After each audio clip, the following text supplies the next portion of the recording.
भी ठीक है, लेकिन हकीकत यह है कि ज्यादातर गौशालाएं चलाने वालों की नीयत ठीक नहीं है। गाय कमाई का जरिया बन गई है। ऐसी बहुत सी गौशालाओं की हकीकत सामने आ चुकी है जो गौ सेवा का दावा तो करती हैं, लेकिन गाय के चारे के लिए मिला पैसा खुद चट कर जाते हैं और गाय को मारकर उसके चमड़े को बेचते हैं। ये लोग गायों को भूखा रखकर मारते हैं। इन तस्वीरों को आप देखेंगे तो कह उठेंगे कि ऐसी गौशाला में भेजने से अच्छा है गाय को कत्लखाने में भेज दें।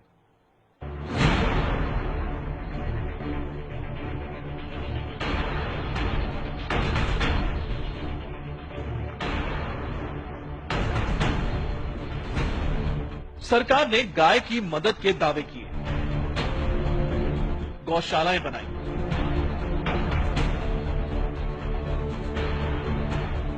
लेकिन देखिए गौशाला में गाय की सेवा के नाम पर क्या हुआ। ये गायों का घर नहीं, गायों का कब्रिस्तान है। गाय मरी पड़ी है। गौशाला के पास ही गायों की हड्डियों का ढेर लगा है। यहीं पर एक शख्स गायों की खाल उतारने के काम में लगा है। ये तस्वीर बेहद विचलित कर देने वाली है।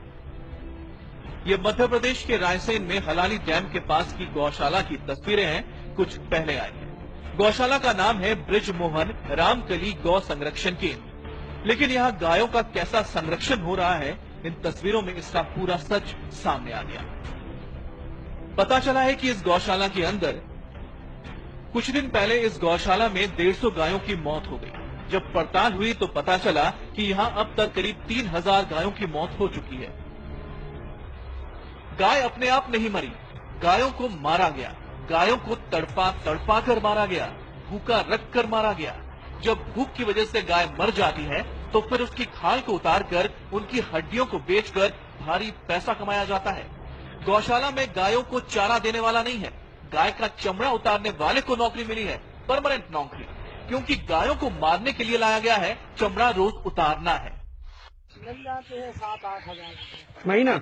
महीना। आपका काम क्या है? यही काम है, इनमें नमक लगा कर रखना, ये हड्डी मध्य ये तन खींचना। अच्छा।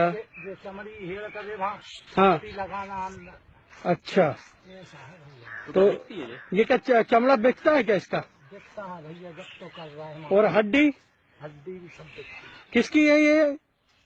गौशाला भोपाल वाले की सेठ की है। सुना आपने, गाय की मौत देखकर उसकी चमड़ी से लेकर हड्डी तक सब कुछ बेच डाला गौशाला मालिक ने, और बहाना ये बनाया कि गाय बीमार थी। गांव वाले बताते हैं गौशाला तो सिर्फ नाम की है, असल में ये गायों का कत्लखाना है। कुछ खिलाते पिलाते नहीं इनको? क्या खिलाते पिलाते आप खुद देख रहे हैं ना, ये खिला रहे, पत्थर खिला रहे, पत्थर खा लेंगे वो। पानी गाय का पिलाते हैं? गाय का पानी पिला के पीने वाला। तो लगभग कितनी गाय मरती हैं यहाँ पे? 10-15 मरती। कोई केयर नहीं हो रही है। हाँ। जी हाँ, गायों को चूने का पानी पिलवाया जा रहा था यहाँ, यानी गायों को तड़पा तड़पा कर मारने का पूरा इंतजाम है। ऐसी हालत सिर्फ मध्य प्रदेश के रायसेन में ही नहीं, गायों को लेकर ऐसी बर्बरता कई गौशालाओं में दिखाई दी। ज्यादा पुरानी बात नहीं है जब हरियाणा के रोहतक की गौशाला में 14 गायों की मौत की खबर से खलबली मच गई थी। राज खुला तो पता चला कि उनकी देखभाल ढंग से नहीं हो रही थी।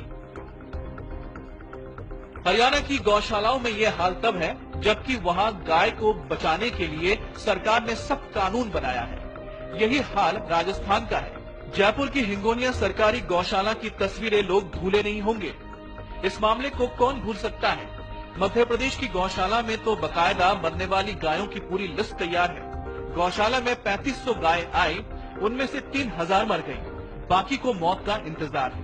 सरकारी दफ्तर को इसकी जानकारी भी दे दी गई, लेकिन किसी ने नहीं पूछा कि इतनी गायों की मौत कैसे हुई। इन गौशालाओं में गायों की दुर्गति की ये तस्वीर किसी को भी विचलित कर देगी।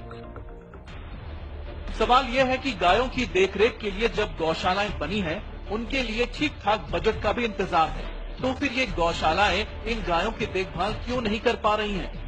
क्या ये गौशालाएं गाय के नाम पर सिर्फ बजट ठिकाने लगाने का जरिया बन गई हैं? अगर ऐसा है तो फिर आवारा गायों के लिए नई गौशालाएं बनाने की जो बातें सरकारी स्तर पर हो रही हैं, क्या गारंटी है कि उनका हाल भी रोहतक, जयपुर या रायसेन की गौशालाओं जैसा नहीं होगा?